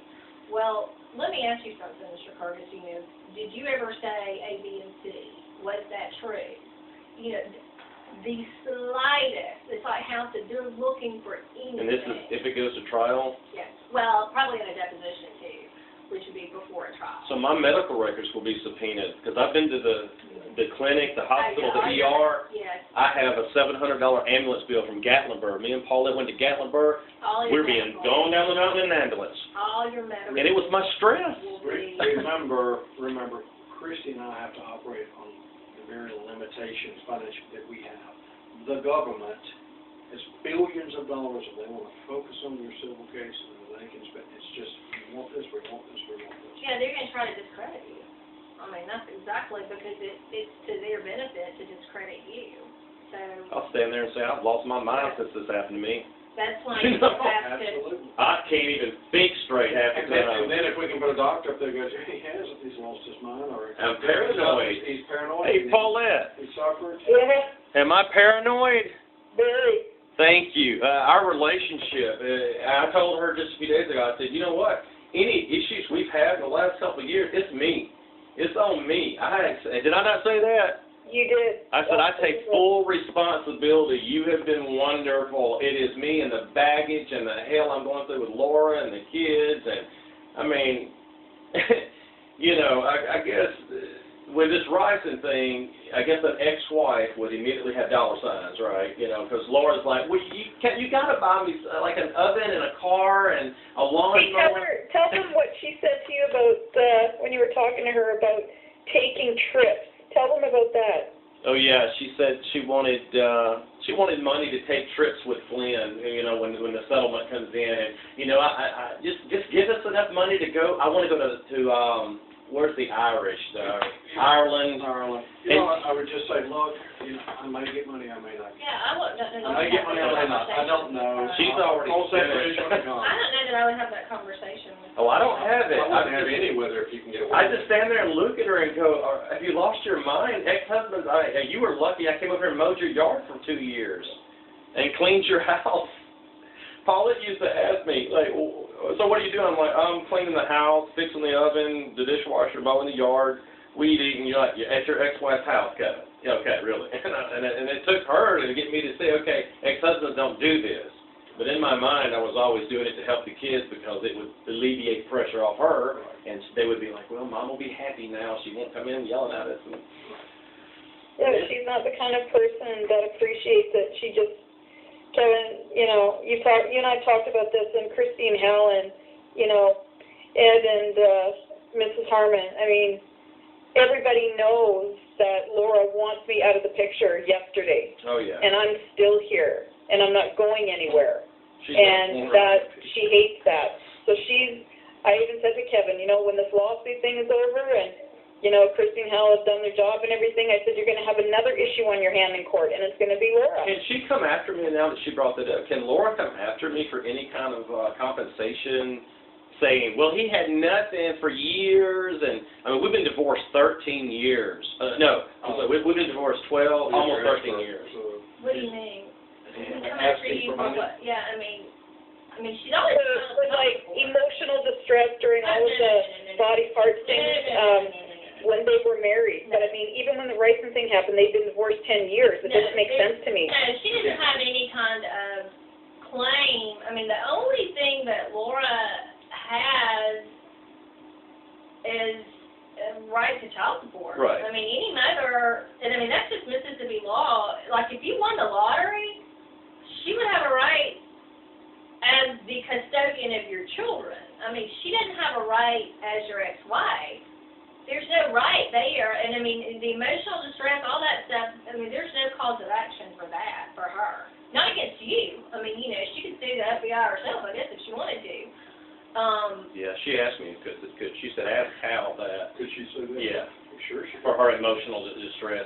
She even said last week, you don't know what this has done to us, and, you know, Kennedy has issues with the police now, and, you know, they stop him every other day and give him tickets. But it's true, all of my children that drive 3 have been given multiple tickets and have never gotten a stop in their life. Madison's been stopped 4 times, Brown's gotten 3 tickets, Kennedy's gotten 2. He got one last week for a expired tag on a brand new truck. Laura just bought him a truck. Get this out. He's driving this old truck back. He's so proud. I look out the window, and him and his friend are pushing it down the street into the driveway. The brakes went out on the way for leaving the guy. He told him. And Kennedy's face was red. He's like, "Don't judge me, Dad, on it." He's like, "I'll fix the brakes." Was this a right line, or? It was completely Out of it had a leak, and the guy filled it up right when they got there, right before they got there. Right. I've got to tell you, so I've still got my 1999 Ford F-150 5-speed that I drive. But I went to a funeral, and my brake line went out, and I literally, everybody was walking to the gravesite, and I couldn't stop, and I wheeled in, and I went into an embankment. Everybody looked, and I'm like, I'm fine, I got it. Shut it down. So I had to wait till everybody left, Yeah. fall under there, and fix everything. Good Lord. Oh, it's terrible. But no, I don't know. Laura doesn't have any cause of action against you. I mean, it'd be pretty speculative against the FBI or, you know, the Yeah, government. very reaching for say I've been divorced for 10 years, and Yeah. then you call me. I mean, they did go to her house and all that, but, That's going to be that Title 31. yeah, I don't think I would I mean, Yeah. I wouldn't go after it, but, She might get a couple of bucks. I mean, the only right of recovery she has is just as custodian of your children. And I mean, that's just the law. I mean, that's just Mississippi law. And then you think with our divorce decree and our child custody, we just didn't put anything in there. There's no amount, and Well, so it was a verbal Right, and agreement. Gable wasn't born. And he wasn't born. He was Right. born after we were divorced. Right. So there's nothing in place for Gable. I mean, which is strange that y'all didn't. I think here's what, because of our agreement we came to was, well, half the time she was living in the same house with me. She would move, Right. she would come back. She would move, she would suffer financial hardship. Her sister would kick her out of a house they bought for her. Her sister bought 2 houses, and that's what they did. They flipped houses. Her husband's a millionaire. He's a captain for FedEx. And so they just go and buy, you know, a $100,000 home, $3 million home. They redo them, and then they sell them. Well, every time they come in, they bought the house next door to my house. When they auctioned my house off for $17,000, which was interesting because I had $45,000 in equity in it, but the government auctioned it, and it started out $17,000. It sold for $22,000. Well, my ex-brother-in-law bought it, and then sold it, and then bought the house next door, and then Laura moved into it for 3 years. But she was constantly moving back in, moving out, moving back in, and until I just lost it. An attorney told me, I can save this house if you file, I think it was Chapter 7 or something. He said, we can, and you can pay a smaller payment, and it'll stretch it out, and we'll redo the mortgage. And I said, you know what?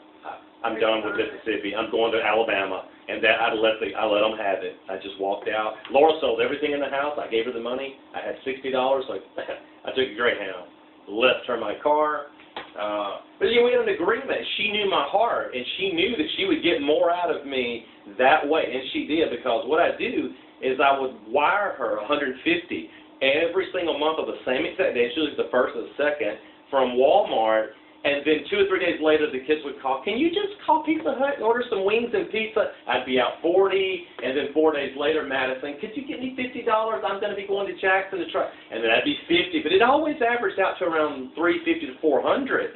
And I would be tapped out because I didn't go anywhere, I didn't go out. I didn't have a house payment then, didn't have a car payment. So they got 75% of my income, and I have 5 manila envelopes this full of the receipts to show.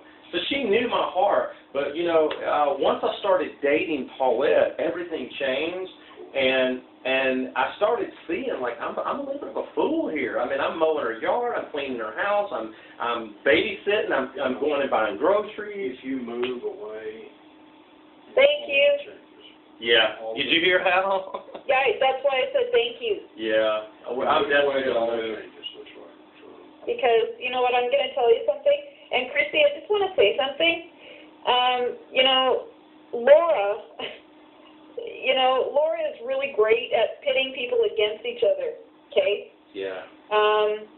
And the reason that, you know, Kevin has been angry is because Laura constantly alludes to the fact that you and her are buddies. Yeah. And that basically she told me, you're pretty much going to help her. Christi's So, got me a you know, job that lined puts up when I Kevin get out in a of really college. tough spot. And that's the reason for all of that is her. Well, let me say this. She, you know, one day she's saying to Kevin, you know, like, I hope you and Paulette are happy, and the next day she's calling me a whore, okay? And look, I you can't. know, telling Kevin, if, you know, if I get pregnant, she's gonna make sure she's gonna kill the baby. So I mean, come on, What? like. She said she would stab Paul in the stomach if she ever. Here, I mean, look, I'm going to clarify something. I mean, first of all, the only reason I contacted Laura was I thought that's what Kevin wanted. And the only communication we had was very pleasant. It was pleasant about you. It was pleasant about the kids. It was pleasant about Kevin. I did ask her about her education just because I ask everybody. You know, I like people and I like getting to know. And she actually is taking classes, or was at the time, under a guy that I know real well, Seth Pounds. And we were. Your attorney, isn't it? Yeah, I was asking, you know, how Steph's doing, and she told me, she said, you know, I've got to, I don't know if it was an internship or an externship or whatever it was, and I said to her, let me know, and I will, you know, send you to lawyers that I know.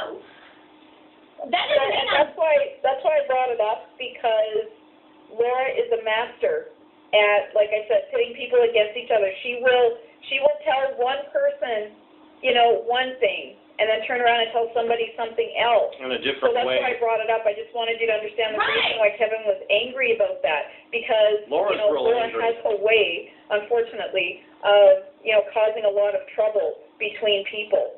And I know this firsthand. I know Kevin's mom knows this firsthand. So, you know, I just wanted to say that to you, that was the reason. And I just wanted you to know that. I mean, absolutely. But, I mean, I never thought, I would think that, which, I mean, all I could do is say, here, call this lawyer, call that lawyer. I mean, you know, there's some young lawyers, new lawyers in Boonville that I know that, you know, I probably said, hey, call my niece, works for a lawyer in Boonville. You know, and I look at it as helping Kevin, that if I'm helping Laura, that if I'm helping Laura in a way that betters herself and opens up job opportunities, then that in turn helps her children, which are Kevin's children, which, I mean, there was never any intent to be pitted against anybody. Oh, no, and I'm not saying you did it. I'm just saying that, you know, and that's something, excuse me, you know, that you were saying to her. But, you know, the thing is that she was telling a different story to Kevin. It's like she wanted Kevin to think that you were on her side and not his side. But there's no and that's what I'm saying. And you know, I mean, she's diabolical. That's all. That's the only word I could use for her. And she's told people she feels so sorry for Dusky, and she really needs to go visit him in prison. And I just want to talk to him. He was so sweet, and you know, I mean, no, I've been to jail 23 times. Laura's never visited me in jail. Well, I mean, I don't see it as there is a side, and I hope that y'all are all on the same side for the sake of those children, especially Gable. You know, that's something that y'all will have to, you know, y'all, the three of y'all, would have to work together for y'all, because, you know, Gable is, what, 10? I mean, he's only 10 years old. I mean, he's got And, you know, every time that I've gone to, you know, whenever I've seen Gable, I mean, you know, I've played with him, and, you know, I've always been good to him. Every time I come down there, I bring him things, and, you know, but it's really difficult, because she will turn around and say really bad things, you know, in front of Gable, calling me a whore and a bitch, and, you know, everything else that she can think of, and, you know, basically saying I don't want him around, which is completely untrue. It's not true. Right. And, you know, that she's trying to hurt the relationship between me and their kids. And I know Bram likes me. I mean, Bram loves you know, you to death. she's told Kennedy things, and now Kennedy apparently doesn't like me. I've been around Kennedy twice, Kevin, maybe. Yeah. And, you know, one time was at Kevin's show last May. You know, I was nothing but nice to him. I brought him stuff too. And now, you know, he's you know, like caught the same attitude as Laura about me. And, you know, like, believe it or not, that actually hurts me. No, I can see where that would hurt you. And that's a shame. How old is Kennedy? Is he a senior this year? Yeah, he's 18. Just turned it. You know, kids have a way of figuring out the truth as they get older. And, I mean, he may be listening to things now that are not the truth. And, I mean, if he lives with his mom, then he is kind of subject to her power, I guess you say. But as he gets older and becomes his own person, he will see things. Well, you know, I hope so. I mean, I know Gable likes me, and, you know, I know Bram likes me. I mean, you know, I've been nothing but nice to those kids, and Laura is, you know, trying to make it sound like I'm this evil person, and she's even said she's scared of me. Okay, Christi, really? Yeah. Like, come on. I mean, you've been around me a few times. Right there. You know, I may be straight, That sounds like forward, a, and that direct, sounds, but you know what? it sounds like she's threatened. She is, and she told me this about 2 months ago. She said, I said, and I'm going to be honest, every time I go over there, if she happens to be there, I'm extremely passive and just low-key. I never talk about Paulette. I even train myself not to look too happy. You know, just come in, just sort of quaint. But I remember the first time Madison saw me after I think she met Paulette at the graduation. She said, Dad, whatever this Paulette is doing, it looks good on you. You're so calm and so peaceful and so nice. And, you know, and I was on my way to pay a bill for Laura at 2 o'clock in the morning. She said they were going to cut her gas off, and I'd been visiting on a Friday night with my kids. Madison was in town. And Laura's like, will you please run by the gas and water place and just put this in the envelope? I'm like, sure. And Madison hugged me and said, you're such a good person, Dad. Not too many ex-husbands just go out of their way and do stuff like that. That's right. And you know, it's just I was in a good mood. But my point is I've trained myself to go over there, and I'll look her right now and say, Laura, why are you so angry? And, you know, do you just hate Paulette? She said, why should you be happy and meet some supermodel, you know, that has her shit together? And here I am falling apart trying to raise these kids and go to school and work 12 hours at the hospital, and you just lollygag off and get millions of dollars in a lawsuit. And then Brown says, Mom, it's not Dad's fault. He's with somebody who looks like a supermodel, and you have a toothless, bald-headed redneck. And I said, still got that same guy. Yes. I said, shut your mouth, Brown. But, you know, Bram just loves her to death. He's always saying, you know, if I didn't have Heather, Dad, you know, I'd be fighting you for her. I'd be fighting you for the Canadian. So, you know, Bram's just totally awesome with it. Kennedy has been brainwashed. And Gable asked me 3 days ago, why does Paulette hate Kennedy? And I recorded it with my phone. And I wanted to show Paulette how I handle these things. And I said, you know that she doesn't hate Kennedy. She loves him. Yeah. And he's like, well, that's what I'm hearing. And, you know, she looked at him real weird at the May show. You did that big concert. And I'm like, where did that come from? Your mother? You know, and you know what my son said? When she walked in the room the night he met her, my 18-year-old, he went, good God, you're gorgeous. Is that not what he said? Yeah. That's what he said. And he's like, good Lord, I'm going to Canada. And then the next thing I hear is, yeah, Kennedy hates her little girlfriend, Kevin, from Laura. So been a lot of friction and anger. And anytime she has a problem and doesn't get to see her boyfriend, I catch it. I catch it. And then she comes back. When you get that lawsuit, you can just give me enough money. I just want to travel about 10 different places, and I want to get my bills paid. And you owe me that, Kevin. We have suffered. Me and your kids have suffered. And, you know, I understand when she gets down, and I myself am not at peak level all the time. I get paranoid. I get, you know, like nervous, and how are these people going to treat me when I get to this place? Are they going to question me about the rights and things? And it has done some damage on this family. And, you know, my son had his windows busted out the day after I was put in jail, and his tires slashed on his brand new car. Gable got taunted at school. Kids, you know, my dad said, your dad's crazy, and tried to kill the president. And he had to start seeing like a counselor at school. He had to have after-school tutoring every day. That he puts his coat over. The teacher calls him in the class. He takes his coat and he just does this and he hides. He never did that before. Fourth grade this year? Miss English. That's she's tough. Yeah. But you think with Laura, the animosity is Paulette generated? I think that and the sense of entitlement of, Kevin, you're going to have money, and when you lost your job at the hospital and we lost our business, oh my God, I suffered, you know. Here's what is so weird to me. I'll never forget, after I talked to Madison that Thursday morning, and I talked to Laura in the marshal's office before I saw you, or maybe right after I saw you. And I mean, maybe she was just a good actress, but I mean, I thought she was genuinely concerned. And I mean, she kept saying, he didn't do this. I know he didn't do this. Can you help get him out?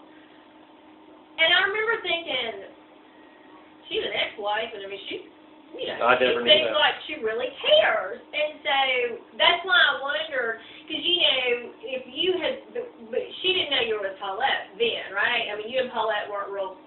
She had not met her. Okay. She had Because if seen she had, letters come in. if she might have been telling the marshal. she might have been Yeah, he able did. to He did it. Yeah. I saw him make He it. told me. She would have been able to say it. He borrowed my coffee He had some maker. white power, I don't know what it was. Yeah, I mean, that, you know, she may very well. And here's something that's always struck me as odd that I want to get to the bottom of when we through litigation. I really thought they would tear her house apart, but they really didn't. She said they were just They mediocre, were nothing like. picking up things. Yeah, I mean, no, I didn't think the hazmat team came in, did they? And they didn't even go in the attic. Yeah, so why And I not? had all my stuff stored in her attic. So why not? Yeah, that makes sense. It doesn't make sense at all, unless they knew their I had a gun in her attic in a box. It was still there when I got out. Unless they knew by that time that they were barking up the wrong tree. Which I think that's exactly what it was. Because they came to her What day was that? I can't remember. that Thursday, I think. They got this house good. They called her that Wednesday when they put you in jail, I think. Kevin, in my mind, I think Friday evening they knew Yeah, I do too. for sure that you were innocent. It could be earlier than that.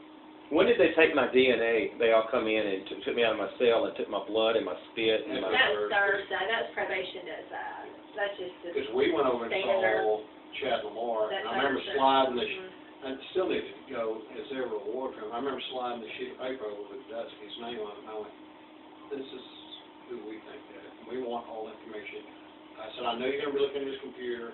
Oh, we got him. It's like, you're wasting my time. And I went, we want information on him. We want you to look at him. I think at that point, that was Thursday afternoon, I think Chad really thought you did it at that point. Well, I think it was Friday He kept saying night. it. He went, no, we got our man. Yeah, I mean, he just Oh, kept. they looked pretty convincing in court. I started to wonder if I did it. We know he did it. Even Brandon, what was his name? Brandon Grant, who I told Hal he's probably sitting in some office in Around the Tel world Aviv. somewhere. You know, they've career's ruined his over. career. They Good have ruined Lord. his career because I don't think for 1 minute he would have ordered the arrest. I do not think for 1 minute. It was too premature. Because Brandon, and I will say this, of, you know, Hal included, of 20 years as federal agents, he was as nice. And one He was thing, very nice to me. one thing that I always think about, Kevin, and you won't remember because I know you don't remember anything. A lot of it I is don't. The trial or the hearing. It's how respectful he was towards you. I have seen so many agents on the stand literally snarl. Yes. You know, but now he was very firm. He's like, I'm 100%. But one thing I remember is when he was testifying about your House bill resolution, he said something, and the way he said it, he said, I think he said House bill resolution, and he looked at you and he said, I think I'm saying that right. I want to make sure. And I mean, it was so respectful. It was. His eye contact was right on. And I remember thinking, That was unusual to me. well, remember when we went down to the jail? Brandon was just When he brought your stuff back, so. all the way, and it's pouring down right, and he had some other young agent with him. and he walked in. He was he wouldn't say it, and he wouldn't talk because he couldn't. But you could tell he was very remorseful. Absolutely. And I went, Brandon, thank you, and you know I'm going to be in touch. And he went, I know. He was doing what he was told to do, Oh, he absolutely was. ordered to do. That's right. He was ordered to go. But I believe in his heart, after spending all that time with me and driving to Oxford, I believe he knew. Oh, yeah. There were I people- think he had reasonable When doubt. they were interviewing you, there were people there that didn't think you had done it, and they didn't want to listen to them. Mm-hmm. Crazy. Atkins, right? Was Atkins there that night? It was a big black guy. Walter. Walter and John Atkins went. They're "Get the like, wrong no, guy. y'all have This is too easy. You got the wrong guy," and they went, "You're not." Changed my life. They told them, "You're not a terrorism agent. You need to leave." Wow. And they made them leave. Is there anything else, Paulette, you think of? Because they probably need to take off. I don't think so. To get back. Paulette, is it snowing up there? Better. Yeah. What's that? I wanted to nip. Is it snowing up there? There's no snow, it's all melted. So is it spring? Is it starting to get spring? Yeah, They put her in a cage. It's spring here. It's supposed to be Little tiny. 16 degrees today, whatever that is in Oh, Fahrenheit, I'm not sure, but it's supposed to be real warm. 16 degrees Celsius. I thought you were Yeah. talking about Fahrenheit. Yeah, no, it's, I've got the windows open and everything, and it's sunny, and the snow is gone. It's really nice here. It's 72 here. Woohoo! I wonder what 16 is in Fahrenheit. I don't know what that is. It might be like, it's got to be like maybe around Pictures of my house. 60, The private investigator. 65 maybe Fahrenheit. Took a lot of Yeah, I'm not smart don't enough have to. them. Do you have pictures of the same? Yeah. What was that investigator's name that came here and took I pictures? think Raymond took the pictures. Raymond did it. That's right. That's right. You I had think it was Raymond that took the pictures. Yeah, they're all in a file. Raymond. I had Raymond come up here that weekend when I couldn't get Chad Lamar to tell me crap about when the hazmat team was on the ground, and I called Raymond and I said, just drive up there and look, because here's the deal. If they found traces of ricin, they will be blocked off. You won't be able to get close to it. Yeah. Wow. And He called you me, pull right he up sent to me it. a picture, and he said, I think that was Sunday morning early, he's like, clear as bail up here, and I said, I remember you calling and going, you walk right up to it, what do you think? You know, there's no rice. yeah. That was good news, huh? I mean, nothing, no, I said, because you wouldn't be able to get around it for a while. Then it no. clean up in here and everything. Well, I mean, we've seen the pictures of, I did have one of those face masks that you buy for $1 or something for my yard work hanging right on the door in there. There you have it, that's what they Oh, do. my gosh. I remember that. I told somebody, I said, they'll try to say, that's what he Yeah. used to. well, that's what they got for Dusty. With Dusty. That's what had to see It was like the on. doctor. Yeah. I think like just like they wear at the I use hospital. one like when I paint and stuff. Mhm. You know, how far they let us go looking will be interesting. You know, I suspect they'll come up with They're gonna shut what'll it it down. take. I'll tell you a case that is real interesting, and it's as close as I can find to the fact scenario. It was in 2004. It's an attorney named Brandon Mayfield, who was Portland, Seattle, I think. You'll remember it when I tell you. The FBI just randomly arrested him as participating in the bombing of a train station in Madrid, somewhere in Spain. And they I said do remember. his fingerprint. They said they had his fingerprint, and he was in custody for 2 weeks, and it settled for $2 million. That part of it. And I mean, he wasn't even out of the country, let alone Spain. Wow. But they held him for 2 full weeks, and of course, as it turns out, he was married to a Muslim, and this is post 9/11. That's why he got targeted. And the fingerprint match was, well, obviously it wasn't a match. I mean, it wasn't even close. But it's a very similar as far as they relied on information that was not reliable. And going back on it, they knew that the fingerprint, what is it supposed to be, Hal, how many points? to be considered a match?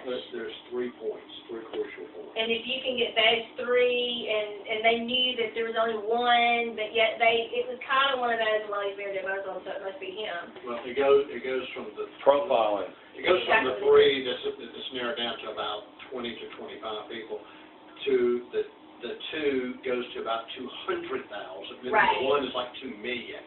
So everybody has the same thing. And they weren't even, so they were, just like in this case, they relied on information that they should have dug deeper. Like in this case, you know, when they see the KC and our previous message, to me, you go, that's too easy. Too easy. We got to look for, they're dumbasses. Oh, yeah, that's him. There's not a person that I talked to after that didn't say that. Isn't it too easy? It's too easy. Getting me FBI better than that, and I looked around and I went, they were when I was. My 14-year-old was like, Mom, do you really think he'd put his name on it? Sign it? Yeah. What I've done 1,000 times a month. The same thing for years. If you Google Kevin Curtis, you're going to find I'm texting out for this message. And I think at one point there was even was it Star Tribute or what tribute? Star Tribute Entertainment. Yeah. And it has that as like, I don't know, there's a logo. And it says 2003. Yeah, a lot goes back a long way. It goes back a long time. And so to me, you've got the greatest computer text in the world. And the feds, I mean, heck, it's the blacklist. They're at some black site. They can pretty much determine that it wasn't you. Right. I do want you to be doing, because in the very near future, we're going to be filing this. And then in the near future after that, we're going to be approaching. And we've got some more homework to do as far as numbers.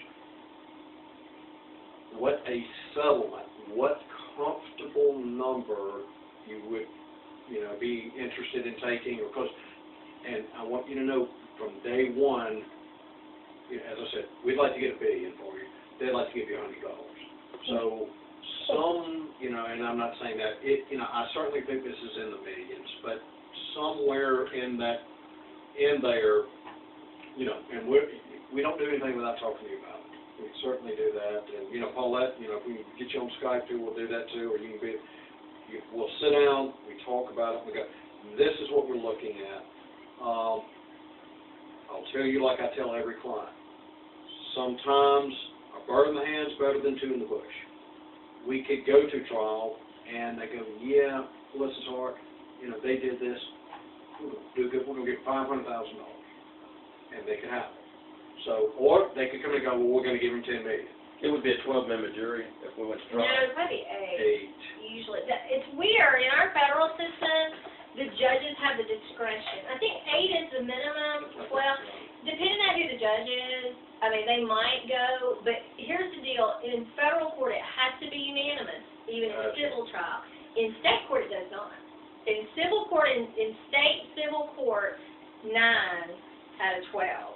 But in federal court, like just Davis, when he's retired now, but he always did 8. Now, I saw Judge Mills do 12 on that big, what am I trying to say? The one that's still the largest verdict in our district was Joey's case, Captain D's. And he had 12 because it was such a big case. I mean, I think that jury awarded $23 million or something like that. Here's what the government will. If we go to, these are just factors to think about. If we go to trial, they will bombard us with evidence that it could turn into a couple-week trial. It'll be interesting to see who draws it and who recuses. That's right. See, I think Mills will have to recuse because since he was the one that we had the meeting with. This would be a federal trial. Yeah. Mm-hmm. Would that be Oxford? Depending on where they want to put it. No, you're actually in the Aberdeen district, but they would probably have it in Oxford. Do y'all think I would get a fair trial amongst my peers with the presence I have in Northeast Mississippi? I mean, people hate me. I told Paula yesterday, people either love me to death and would die for me, or they just want me dead. Yeah, you actually. I don't want to avoid your like a change of venue. I tell everybody, Kevin, you could have the most popular, you could have a preacher up there that everybody loves. It's 50-50. You could win it, you could lose it. Or you could get some crap person verdict, or you can get, it's the damnedest thing. Right. We had a trial that Well, we knew we won the damn thing, and we walked out and the jury was out, and we go, oh, that's over, and went down and, you know, guilty on everything. We got it reversed later. Now, you just never know what the one jury's gonna do. But now here's the thing, when you talk about the Northern District, you're talking about 37 counties. Not, I mean, there are gonna be people from counties that you probably, I mean, like Webster County. Could they exclude, like, Lee County or Tupelo, Prentice? Because, I mean, everyone knows me. They all won't have an idea. exclude, but they do, all of our federal judges do a very intense voir dire. And if you've heard of the case, you ain't sitting on the jury. How many people would not hear of this?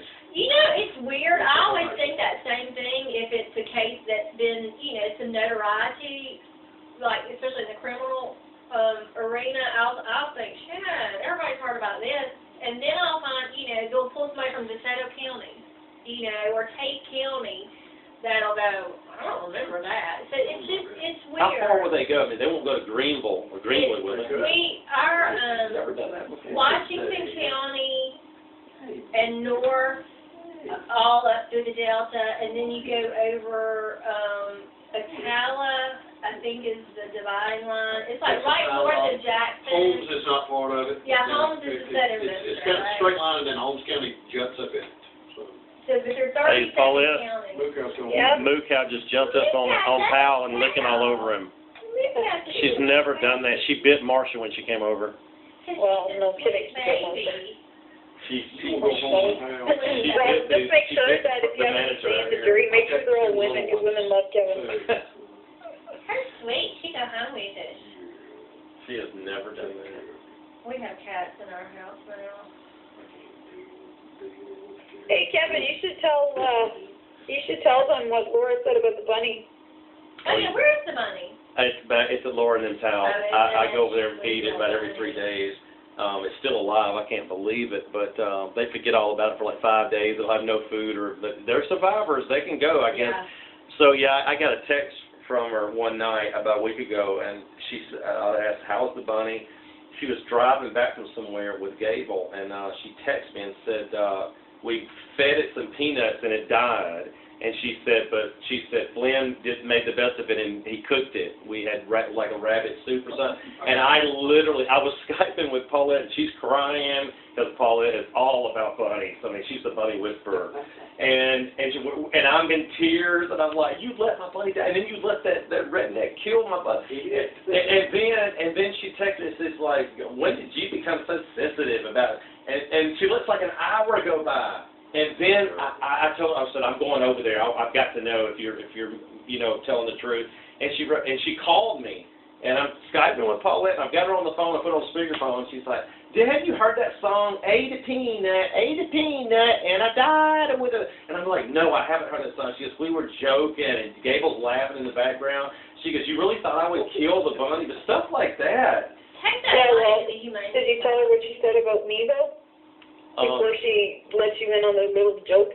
No, what? I can't remember what. Don't you remember? She says, well, Paulette won't come back now. Oh, that's right. She said now Miss Paulette won't, she won't come I gotta back. tell you something. I'm really getting tired of being the focal point of that woman's life. Like, it's creeping me out now.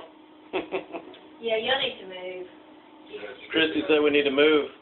Yeah, I know. Hal said it too. It's just too much. I mean, I'm getting sick of hearing my own name. It's bad. I mean, the thing about moving, we started talking about Tennessee and being, 2 or 3 hours away because there's Gable. The rest are doing their own thing at 18, 22. But, I like Chicago, but at this point right now, I can't see myself, and I'm not in a place financially to just pack up and go somewhere. I mean, I'm pretty destitute there, and I go knocking on doors and handing my card out and calling people, emailing, faxing. And people are just like, I have like 5 bookings on Gig Salad, and I've done 25 shows in the last 4 years on Gig Salad alone. That's where I got the Jim Bowie Festival gigs. And it's all fake. It's all BS. They lead me to destinations where there's nothing there, and we'll give you $500. Paulette was here a couple of months ago when I got booked, and we go to the place, and I'm in my Elvis suit, and there's everybody, I'm looking for this Mr., what was his name, hon? Bostic, Yeah, that was at the Grove, right? And you could, That was last, The football game. I spent wait, six. that was like wasn't that the October, Alabama wasn't game it? when there were 5 million people, including Katy Perry in the Grove? That was crazy. oh, we went to every tent out there. We went, yeah, I wasn't in town. We probably walked by each other and didn't even see each other. So But he wouldn't answer his phone. He wouldn't text me, and he's like, just text me when you get there. We'll meet up. And I'm like, the phones normally don't even work there. They don't work in the Grove. So many people, he said he'd come there every year, and I felt like such an idiot. Our whole day. But and there's been so many shows. Like somebody booked me about a month ago. You know, we want you to. What was it? The White House on? They want him to come perform for the president. Yeah, it was really rude. Yeah, it brings some rice, some extra rice, as Obama likes rice. Oh my God. And then there was a grand opening on the other side of Aberdeen somewhere of a country club or something, and Paulette was sitting on my couch when they called. I said, I'm going to take it. It was Miss Parker. And I was on the phone 30 minutes. Okay, how many teddy bears will I need? Is the grand? She said, oh, we went to your YouTube. You're so good. You're exactly what we need. Johnny Cash and all this. How long did I talk to her? About 30 minutes. Booked it. And then the number was changed 3 weeks later. I couldn't find her anywhere. There was no grand opening. But it's like they were just messing with me. Like, let's get it. Let's watch And it. you know, that always amazes me, but it happens, that people will just literally sit around and come up with somebody to harass. And it's like, if you got that much time on your hands, why don't you put it to some good use? But I mean, I know, it happens. Trying to think, who was it? One of my clients who was cleared in something and kept getting, who was it that kept getting some kind of call, you know, kind of referring to, I hate it when I can't remember that. But it is, it's people that ain't got crap else to do but sit around and say, of course we used to do it too, we used to call up, you know, country stores and say you got Prince Albert in a can. Your refrigerator running. Go catch it. Yeah. We used to call, Captain, you know you did that too, you're the same age. Remember we used to call the bowling alley? Do you remember that? No, Y'all call the we bowling didn't have alley? bowling alley. Oh, that's right, you're from Holmes County, and say, do y'all have 8-pound balls? I never did that. You didn't cheat, you I know. didn't. What's your response, big guy? They say, yes, we did. I bet you walk funny.